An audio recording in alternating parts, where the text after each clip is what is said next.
flick it, flaunt it, roll it, or even bend it into a clover. Your tongue can be an acrobat, regardless of whether your parents are capable of the same tricks. Yes, you heard me. If your parents are tongue rollers and you aren't, no need to question your genetics. This myth has long been busted.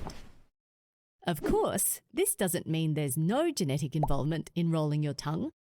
You need to have a tongue wide and long enough with the right muscle arrangement to do this. It's just that it doesn't come down to one single dominant gene as you may have been taught. Tell that to your biology teacher. Yes, the tongue definitely holds its own when it comes to complexity, both in function and in structure, which is actually what we're going to explore today. Stay with me now as we study the histology of the tongue and the epiglottis. Immediately, you're probably thinking, but why look at these together? And that's understandable. The tongue is one of the first organs of the digestive system, while the epiglottis is perhaps more considered to be relevant to the respiratory system, and they even have different functions. The tongue is involved in taste, moving food, and speech, while the main function of the epiglottis is to prevent food from entering the airways. Despite all that, these two structures are adjacent to each other, and in some ways structurally quite similar. With that information in mind, let's have a quick rundown of the topics we'll tackle today.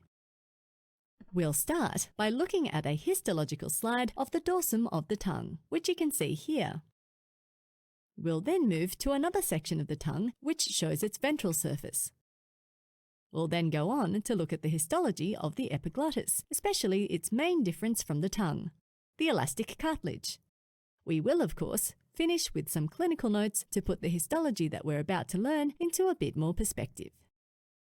Let's begin by looking at our first histological section of the tongue, which is our H&E section of the dorsum of the tongue.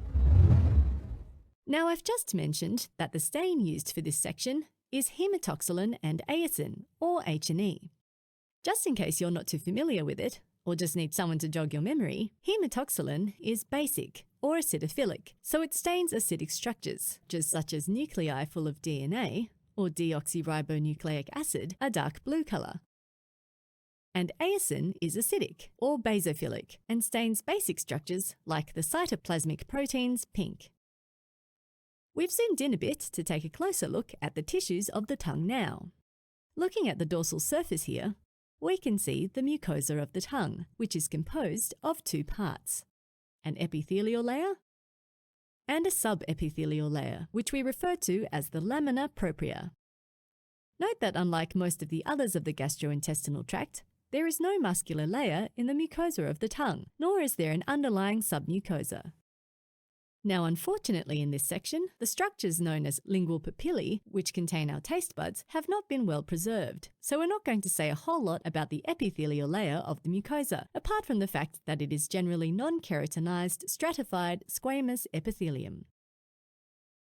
Squamous refers to the elongated, spindly shape of the epithelial cells, and stratified means that there are multiple layers of cells stacked on top of one another. In general, most of the tongue epithelium is said to be non-keratinized, meaning for the most part, it does not bear a harder keratin outer layer, like that seen on the hard palate or gums, for example. That being said, the numerous filiform papillae of the tongue are keratinized, and thus provide protection from mechanical abrasion on the tongue. As with all stratified squamous epithelium, we have a darker staining basal layer of cells which are actually more cuboidal or round in appearance.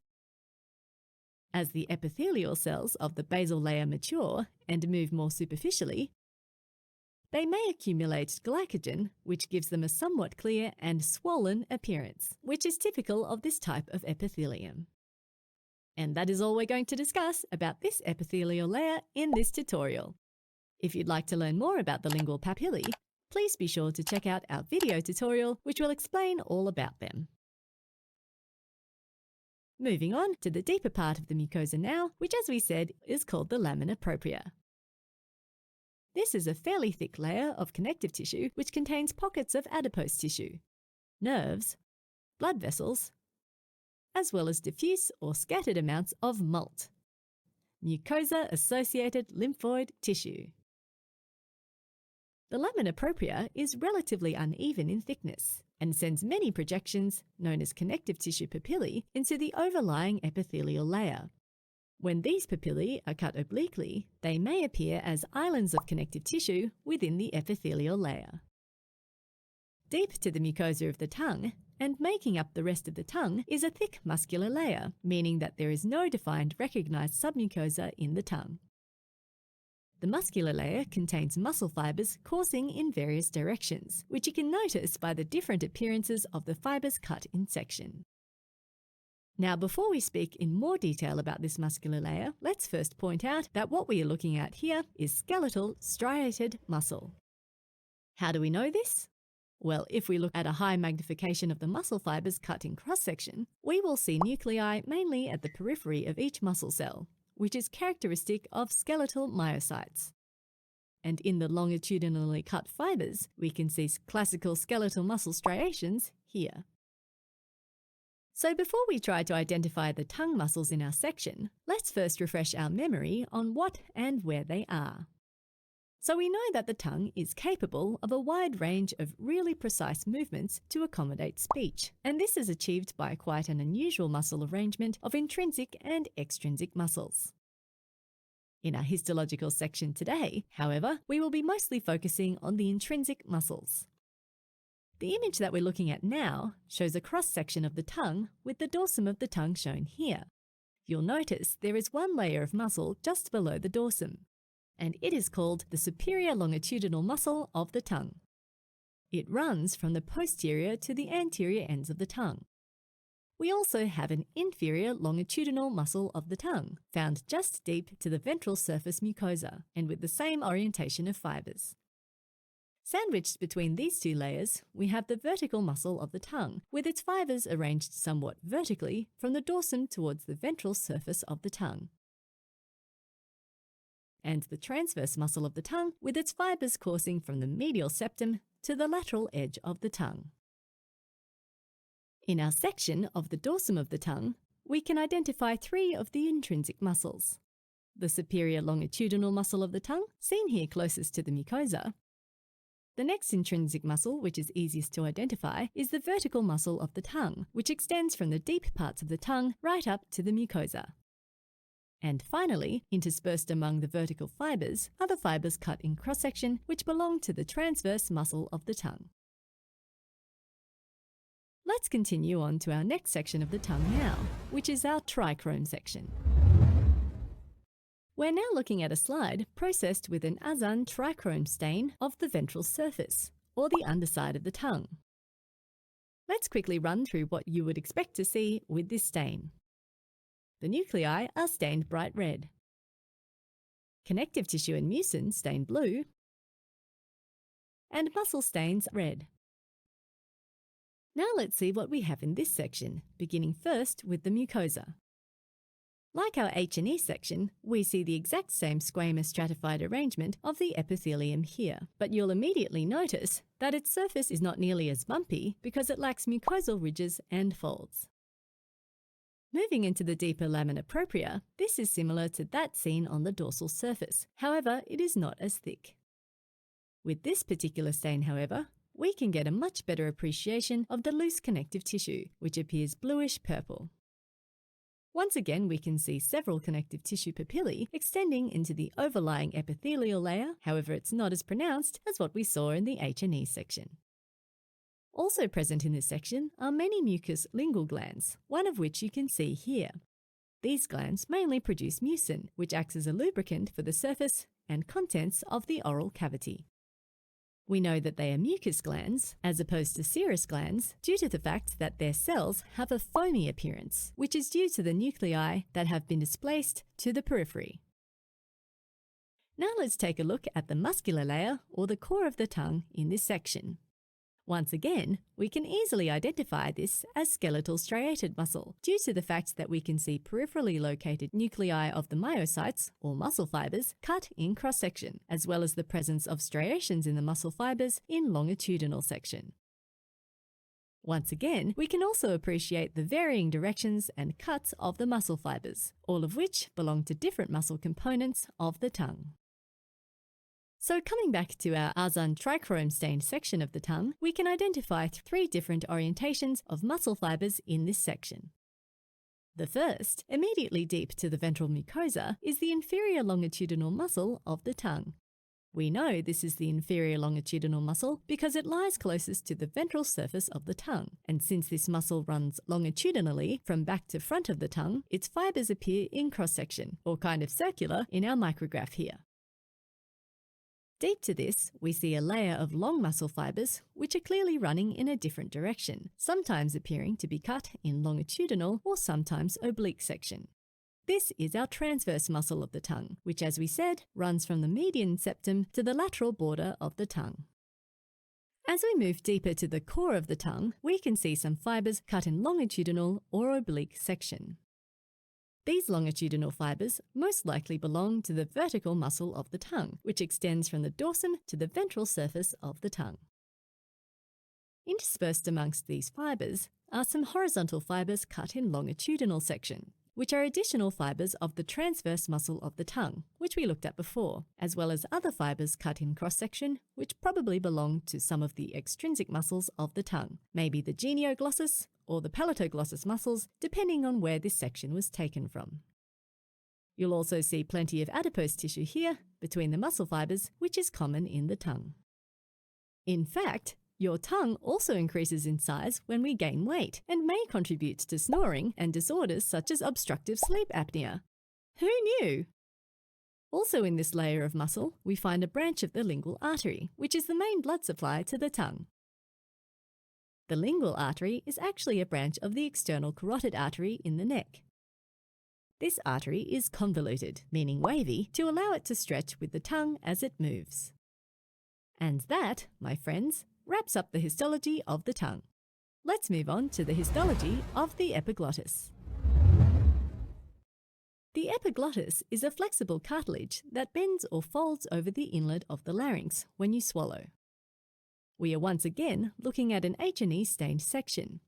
You will immediately notice that unlike the tongue, the epiglottis does not contain any muscle tissue and therefore cannot move voluntarily. If we zoom on to this surface of the epiglottis, we start seeing some similarities between it and the tongue. The first obvious feature you'll notice is the non-keratinized, stratified squamous epithelium, which is present on the lingual surface and superior half of the laryngeal surface of the epiglottis. Although you can't see them in this section, you may also find a few taste buds scattered across this layer. What we're not seeing in this section here is the laryngeal side of the epiglottis, which, as I mentioned, has non-keratinized stratified squamous epithelium. Its laryngeal surface is covered in ciliated pseudostratified epithelium, typical of respiratory mucosa. Pseudostratified means that the cells appear to be stacked on top of each other, but are actually all connected to the basal lamina. Just deep to the epithelium, covering the epiglottis, we can see the lamina propria. As with other tissues, the lamina propria is a loose connective tissue structure that contains arteries, nerves, and lymphatics that support the overlying epithelium of the epiglottis. As we mentioned before, the epiglottis is a flexible structure. This is all down to the elastic cartilage making up the core of this structure. It contains special collagen fibers that stretch and recoil to permit its bending motion. In fact, if we zoom in closer, you just might be able to see these pink-stained fibers forming a network around chondrocytes, or cartilage-producing cells. The elastic cartilage is surrounded by perichondrium, an envelope of connective tissue around the cartilage. Both the tongue and epiglottis feature 2 types of small exocrine glands that keep the tissues moist and lubricated. Exocrine glands are made up of a duct that opens onto the surface of the epithelium and a secretory portion that forms the products to be expelled. The glands of the tongue and epiglottis have a bulbous secretory portion that is referred to as an acinus. Let's take a look at those now. We have zoomed in on the epiglottis slide to be able to better see and appreciate the serous acini. Serous glands release a watery, poorly glycosylated protein secretion. Unsurprisingly, the cells of the serous acini are simply referred to as serous acinar cells. These cells present nuclei which are oval-shaped and tend to appear acidophilic, or pink, as we discussed previously, if their secretory granules are preserved. Around the borders of these acini, you may also be able to see long, slender nuclei, which belong to contractile myoepithelial cells. The second type of exocrine gland we will see are formed by what are known as mucous acini. These glands release a slimy, viscous secretion containing substantially glycosylated proteins. Like we saw with the serous acini, the cells here are simply referred to as mucous acinar cells.